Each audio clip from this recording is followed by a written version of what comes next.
En la evaluación clínica musculoesquelética, después de una buena anamnesis, la exploración física sigue siendo una herramienta insustituible. En este video revisaremos de forma sistemática la inspección, palpación y pruebas funcionales del hombro, la mano, la columna lumbar y la rodilla. Comencemos.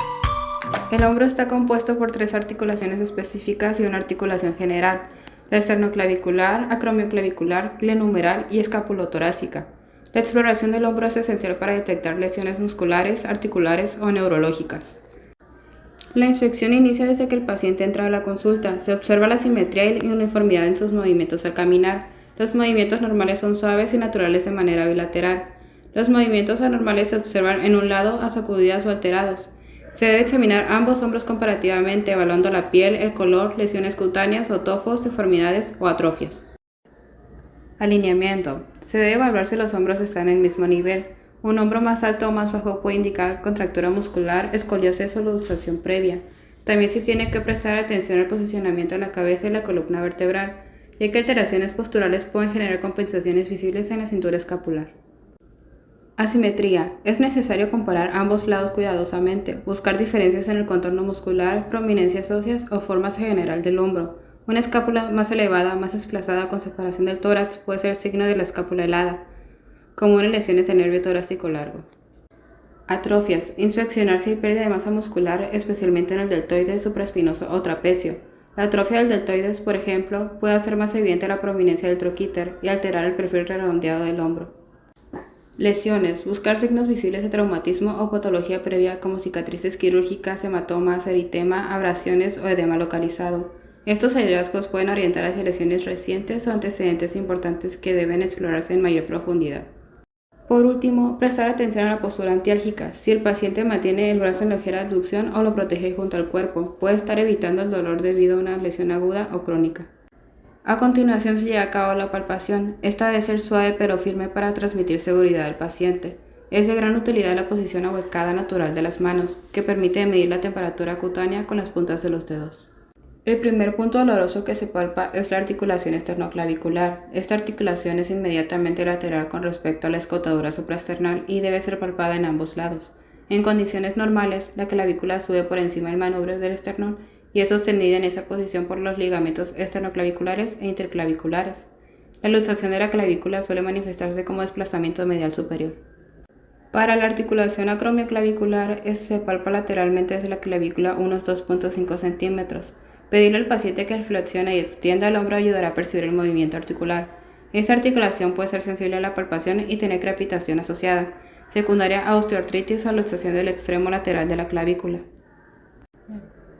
Al momento de colocar los dedos justo lateral a la punta del acromión y desplazarse lentamente en sentido inferior, la primera prominencia ósea que se percibe es la tuberosidad mayor, donde se insertan tendones del manguito rotador. Si se percibe dolor, puede sugerir tendinopatía del manguito rotador o bursitis subacromial. Para palpar la tuberosidad menor, se coloca el brazo del paciente en rotación externa y se puede identificar secuencialmente el troquíter, el surco bicipital y la tuberosidad mayor, más prominente hacia medial. Dolor en esta zona puede relacionarse con tendinitis subescapular o patología del tendón del bíceps. Ahora se evaluarán los movimientos activos. Estos se realizan para saber si los movimientos del paciente están limitados. Si el paciente es capaz de efectuar movimientos activos a todos los límites sin dolor o malestar, no es necesario efectuar las pruebas pasivas. Flexión. Se le pide al paciente que levante los brazos al frente por encima de la cabeza. Abducción. El paciente eleva los brazos hacia el costado y por encima de la cabeza. Aducción. El paciente tiene que cruzar el brazo delante del pecho. Rotación interna. Para esto el paciente colocará la mano detrás de su espalda y tocará la escápula. Rotación externa. El paciente con el codo doblado 90 grados elevará el antebrazo hacia el techo. La ventaja principal de estas pruebas rápidas de los arcos de movilidad consiste en que el sujeto hace movimientos con ambos lados de manera simultánea, lo que facilita la exploración de la simetría de los movimientos, lo mismo que la observación de las pérdidas pequeñas en el lado anormal. Hay ciertas pruebas especiales relacionadas con la anatomía y el estado patológico del hombro. Se efectúan de manera que permitan descubrir patologías específicas y son de utilidad cuando las partes previas de la exploración que ya se llevaron a cabo han permitido sospechar la naturaleza de alguna de estas. Una de estas es la maniobra de Neer, en la que el examinador con una mano fija la escápula y con la otra se eleva el brazo del paciente. Si hay dolor en la cara anterior del hombro, sugiere pinzamiento del manguito rotador. La maniobra de Hawkins consiste en que el paciente flexiona el codo y el hombro 90 grados, mientras que el examinador estabiliza el codo y el movimiento hacia rotación interna. En caso de que el paciente perciba dolor, indica pinzamiento del manguito rotador. Para realizar la maniobra de Speed, el paciente tiene que estar con el brazo extendido y su palma hacia arriba intentando flexionar el codo, mientras el examinador aplica resistencia a este movimiento. El dolor sugiere tendinitis bicipital. Para descartar la presencia de tendinitis bicipital se realiza la maniobra de Yergason, en la que el paciente estará con el codo 90 grados y el antebrazo en supinación. El paciente intentará girar hacia afuera mientras el examinador aplica resistencia. En caso de que exista dolor, la maniobra se considera positiva. Para llevar a cabo la maniobra de Yoke, el paciente estará con el brazo a flexión de 90 grados y pulgares hacia abajo, mientras que el examinador aplica resistencia descendente. Dolor o debilidad sugieren lesión del supraespinoso. En la maniobra del lápiz superior se le solicita al paciente que toque la escápula contralateral por detrás del cuello con su dedo índice. La manifestación de dolor puede implicar patología del supraespinoso. Para realizar la maniobra de PAT, el paciente estará sentado con los codos en flexión de 90 grados y los brazos pegados al cuerpo, mientras que el examinador colocará sus manos sobre el dorso de las manos del paciente y se le pide que efectúe una rotación externa del antebrazo contra resistencia. Esto se realiza para evaluar el infraespinoso y redondo mayor. La prueba de arco dolorosa se lleva a cabo con el brazo del paciente en posición anatómica mientras se efectúa una abducción activa y pasiva.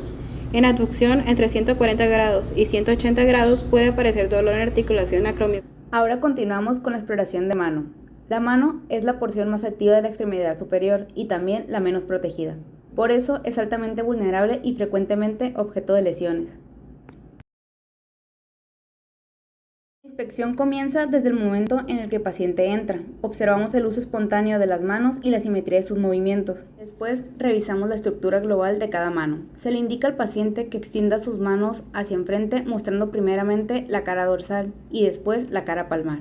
Y así verificamos que cada una tenga 5 dedos y comparamos el dorso y la palma de ambas, observando alineación, simetría, deformidades y signos de atrofia.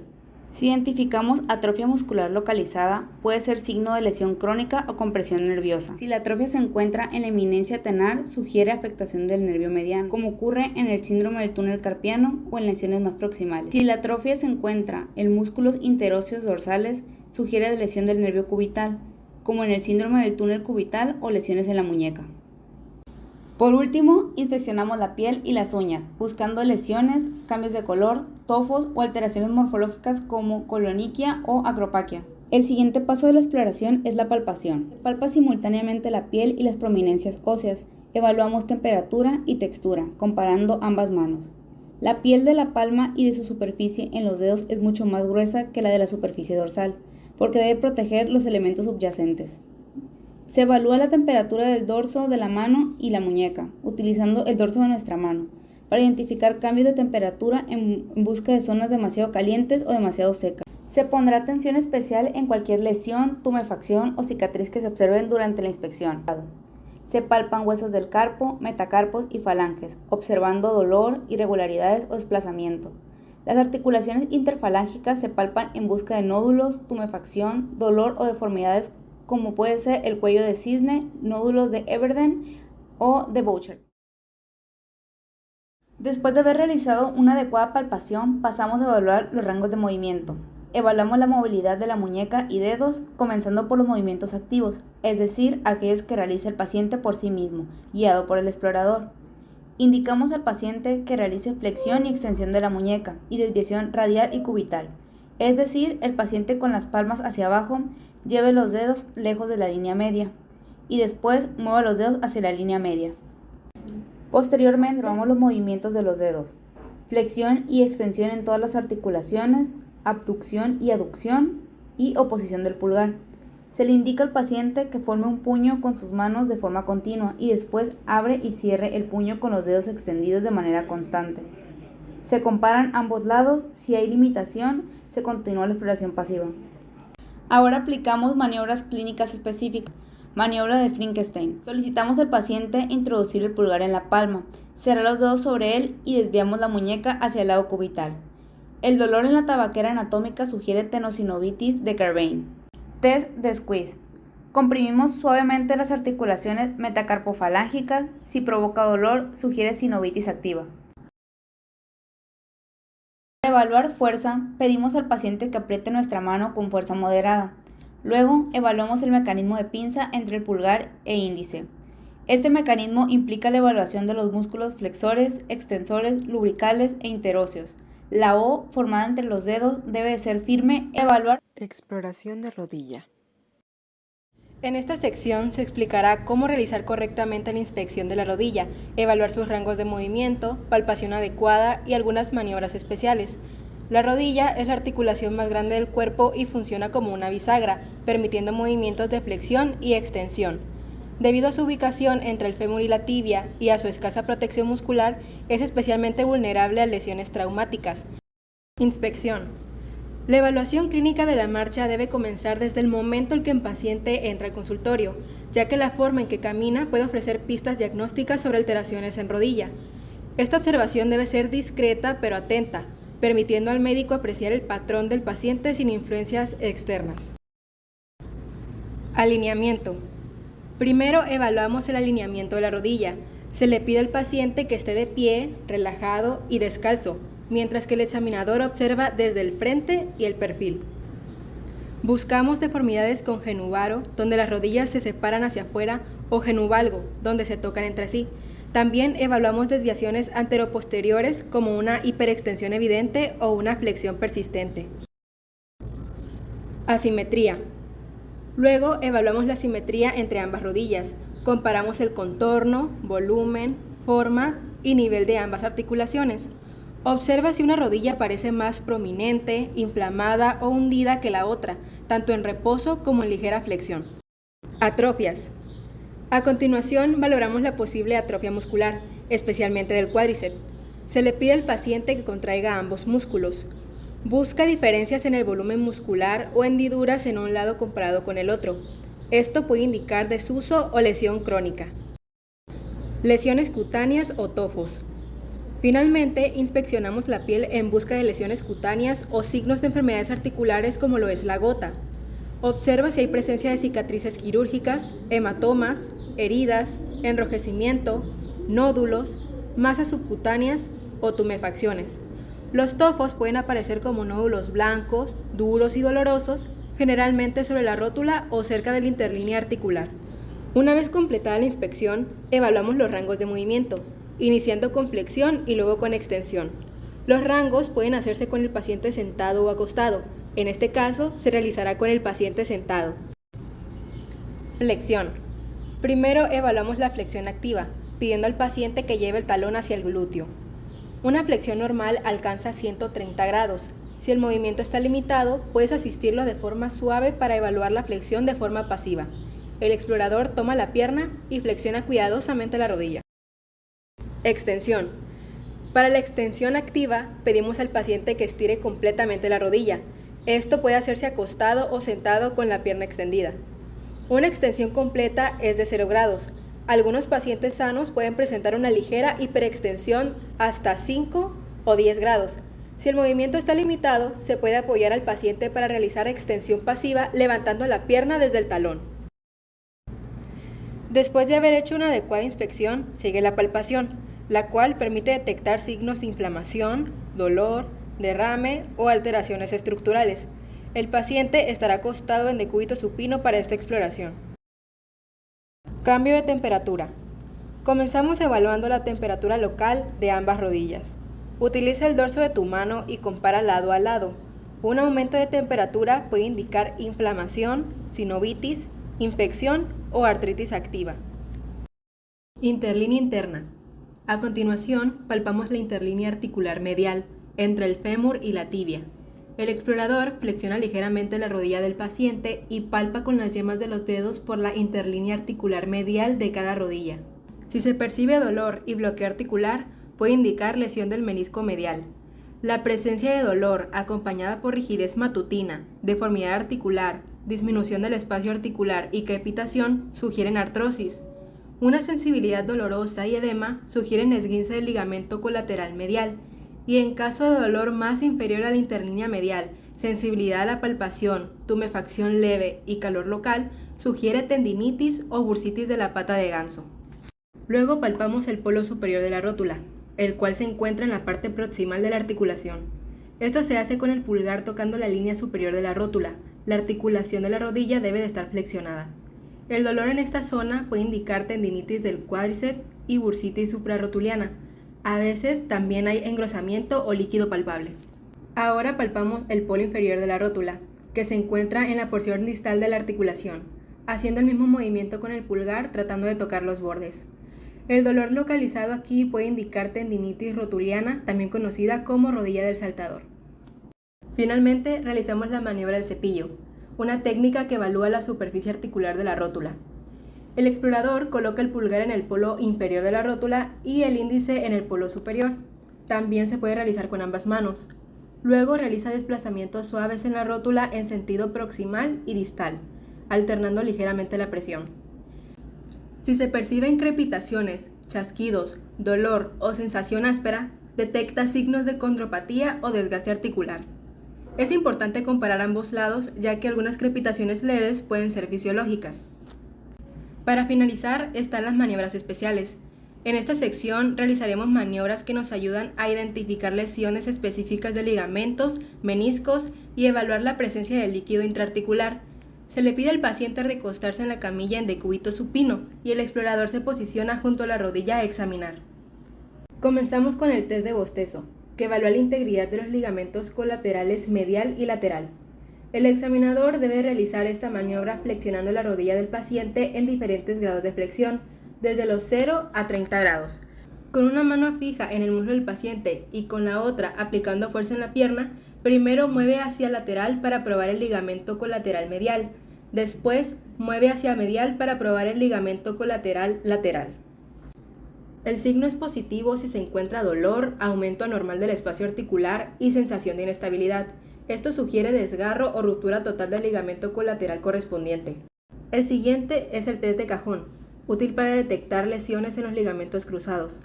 El examinador coloca la rodilla del paciente a 90 grados, con el pie bien apoyado sobre el plano de la cama. El examinador trata de desplazar la pierna hacia atrás y adelante como si intentara una luxación posterior o anterior de la rodilla. Un desplazamiento anterior excesivo indica signo positivo de cajón anterior por lesión del ligamento cruzado anterior. Un desplazamiento posterior anormal indica signo positivo de cajón posterior por lesión del ligamento cruzado posterior. El test de McMurray se utiliza para detectar lesiones meniscales. Primero se flexiona completamente la rodilla del paciente, llevando el talón hacia los glúteos. A partir de esta posición se realizan dos movimientos distintos para valorar cada menisco. En la evaluación del menisco medial se rota externamente la pierna y luego se procede a extender la rodilla lentamente. Este movimiento tensa y comprime el menisco medial, permitiendo detectar dolor, bloqueos o chasquidos que pueden sugerir una lesión de esta estructura. Y en la evaluación del menisco lateral, se rota internamente la pierna y de igual forma se extiende la rodilla. Esta maniobra enfoca la carga sobre el menisco lateral y cualquier molestia o signo anormal durante el movimiento puede indicar daño en este menisco. El test de la ola y flotación rotuliana son maniobras que evalúan la presencia de derrame articular. A continuación, se muestran cómo se realizan cada uno de ellos. Test de la ola. Con el pulgar de una mano, desliza el líquido desde el compartimento medial hacia la rótula, al polo superior. Luego, con la región cubital de la otra mano, empuja desde el lado contrario. Un líquido visible desplazándose de un lado a otro indica derrame moderado o importante. Flotación rotuliana. Con una mano presiona el polo superior de la rótula. Con la otra empuja el polo inferior en dirección proximal. Finalmente, con el índice de la mano colocada en el polo inferior, presiona la rótula hacia abajo. Si la rótula rebota o parece flotar al presionarla, es signo de derrame intraarticular significativo. La columna lumbar es una estructura clave del cuerpo humano. Nos da movilidad, sostiene la parte superior del cuerpo y transmite el peso hacia la pelvis y las extremidades inferiores. Para explorar correctamente la columna lumbar, el examinador debe de ver el movimiento de la marcha desde que el paciente llega al consultorio. Se le pide que se retire la ropa que cubre la espalda. Conforme lo hace, se deben de observar los movimientos. Cualquiera que fuera rígido o no natural debe de considerarse como signo de patología. Debe de observar la alineación de la columna lumbar. Deberán estar a nivel de los hombros y la pelvis. Una inclinación manifiesta hacia un lado cuando el paciente está en posición erecta puede ser signo de escoliosis ciática, secundaria a una hernia de disco. La falta completa de la lordosis lumbar normal puede indicar espasmo muscular paravertebral. En algunos casos se puede observar cifosis notable o lordosis lumbar exagerada, que puede ser características de debilitamiento de la pared abdominal anterior. Los elementos óseos y de tejidos blandos a ambos lados de la línea media deben ser simétricos. Cualquier asimetría en los hombros, pelvis o musculatura paravertebral puede sugerir una patología estructural o muscular. La columna lumbar tiene una movilidad notable, especialmente en los segmentos inferiores. Para someter a prueba de flexión, pida al paciente que se incline hacia adelante lo más que pueda con las rodillas rectas y que trate de tocarse la punta de los pies. Si no puede hacerlo, mida la distancia desde la punta de los dedos hasta el suelo. Para evaluar la extensión, el examinador se debe colocar por un lado del paciente y colocar una de sus manos sobre el dorso del mismo, de modo que la palma descanse sobre la espina ilíaca posterior y superior y los dedos se extiendan hacia la línea media. A continuación, pídale al paciente que se doble hacia atrás hasta donde él pueda y use su mano como punto de apoyo de este movimiento. Se puede ayudar al paciente por medios manuales haciendo presión suave sobre el tórax del mismo. Deben estimarse y anotarse los límites de extensión. La espondilolitesis produce aumento del dolor dorsal durante este movimiento. Para realizar el movimiento de lateralización, el examinador estabiliza la pelvis y se le pide al paciente que se incline a cada lado. Se debe de comparar la amplitud de ambos movimientos. Para efectuar la prueba pasiva, se debe estabilizar la pelvis del paciente y se sujeta el hombro de este y se inclina hacia cada lado. Es indispensable que se percate de cualquier diferencia en los arcos de inclinación lateral activa y pasiva en la parte baja del dorso. Para someter a la prueba de rotación de la columna lumbar, el explorador se coloca detrás del enfermo y estabiliza la pelvis con una mano en la cresta ilíaca y la otra en el hombro opuesto. Gira el tronco del paciente, moviendo la pelvis y el hombro hacia atrás. Se repite el mismo procedimiento con la cadera y los hombros opuestos y compara los arcos de rotación. También se le puede realizar este mismo movimiento, pero de una manera activa por parte del paciente. Para realizar la palpación de la columna lumbar, el paciente debe estar de pie y el explorador sentado detrás. Se colocan los dedos en las crestas ilíacas y los pulgares sobre la línea media del dorso, a nivel de la unión entre L4 y L5. Desde ahí se asciende palpando cada una de las apófisis espinosas lumbares. Entre cada apófisis se localizan los espacios intervertebrales, los cuales deben palparse con una ligera presión en sentido vertical y posterior para identificar dolor, separación anormal o rigidez. En la región del triángulo del sacro, la ausencia o irregularidad de apófisis espinosas puede sugerir espina bífida, mientras que un espacio muy amplio entre apófisis puede indicar espondilolitesis. La zona gatillo es una región localizada en el tejido muscular donde se forma un nódulo o área hipersensible que genera dolor local y referido cuando se presiona. Así como otras estructuras anatómicas, la columna lumbar también cuenta con maniobras especiales que permiten identificar ciertos tipos de patologías. El test de Chover es una maniobra que permite evaluar la flexión activa del segmento lumbar de la columna vertebral. Con el paciente en posición erguida, se localiza la unión lumbosacra. Usando una cinta métrica y un bolígrafo, se marcan dos puntos, uno en dicha unión y otro en 10 centímetros por encima. Luego se le indica al paciente que se incline hacia adelante sin flexionar las rodillas. En una columna lumbar sana, la distancia entre ambos puntos puede aumentar más de 4 centímetros. Si la distancia permanece igual o menor a 4, se considera un signo de rigidez lumbar. La maniobra de la Segue es útil para reproducir el dolor lumbar y de la extremidad inferior cuando existe compromiso de las raíces nerviosas, nervio ciático y tensión de los tendones isquiotibiales. El paciente se coloca en decúbito supino y el examinador se posiciona del lado derecho del paciente, colocando una mano por debajo del tobillo y la otra sobre la rodilla para impedir su flexión. Se eleva la pierna manteniéndola en extensión completa. Si el dolor aparece antes de alcanzar los 45 grados con respecto al plano de la cama, la prueba se considera positiva, lo cual puede indicar una radiculopatía o ciatalgia.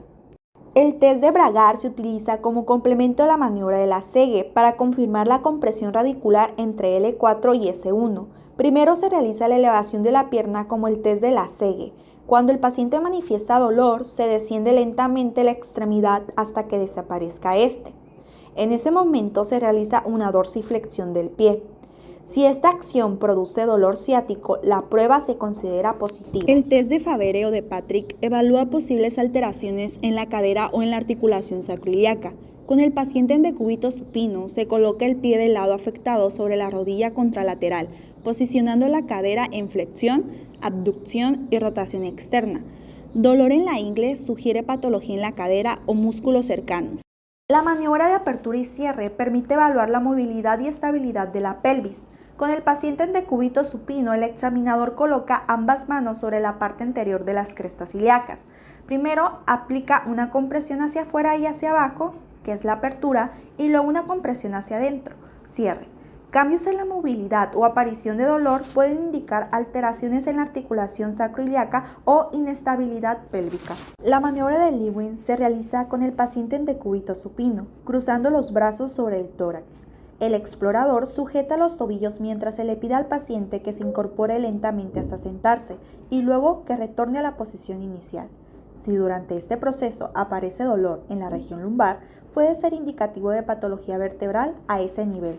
Reflejos osteotendinosos rotuliano y aquilio son pruebas neurológicas básicas. El rotuliano evalúa las raíces de L2, L3 y sobre todo de L4. Con el paciente sentado y las piernas colgando en la mesa de exploración, se golpea justo debajo de la rótula y la pierna se extiende de forma involuntaria. El reflejo aquilio evalúa la raíz de S1. También, con el paciente sentado o con un pie flexionado sobre una superficie, se dorsiflexiona ligeramente el pie y se golpea el tendón de Aquiles. La respuesta esperada es una flexión plantar del pie. Su ausencia puede indicar lesión o compresión de S1. La exploración de los dermatomas lumbares desde L1 hasta L5 es esencial para identificar posibles radiculopatías y otras afecciones neurológicas. Cada dermatoma corresponde a una región específica de la piel inervada por una raíz nerviosa espinal. Para comenzar, el paciente debe estar ya sea en decúbito supino o en bipedestación. Se debe de utilizar un instrumento adecuado. Si es que no se cuenta con este, puede ser un pincel suave o el extremo de un hisopo. Además de esto, se debe de explicar el procedimiento al paciente, el cual va a consistir en que éste nos indique si siente algo suave o algo filoso, obviamente con los ojos cerrados. Los dermatomas lumbares se distribuyen de la siguiente manera. L1 cubre la región inguinal y lateral de la vértebra L1. L2 se ubica en la parte anterior del muslo, junto debajo del conducto inguinal. L3 se sitúa entre L2 y L4, abarcando la cara medial del muslo y la pierna. L4 va desde la parte lateral del muslo hasta la cara medial de la pierna y el pie, incluyendo la rodilla y el dedo gordo. L5 recorre la cara anterolateral del muslo y pierna, cubriendo el dorso y planta del pie, así como los dedos segundo al cuarto. Una disminución o ausencia de sensibilidad en un dermatoma específico puede indicar una afectación de la raíz nerviosa correspondiente. Esto ha sido todo, muchas gracias por vernos, espero y te haya quedado claro cómo hacer la exploración física del hombro, mano, rodilla y columna lumbar para descartar ciertos tipos de patologías. Muchas gracias.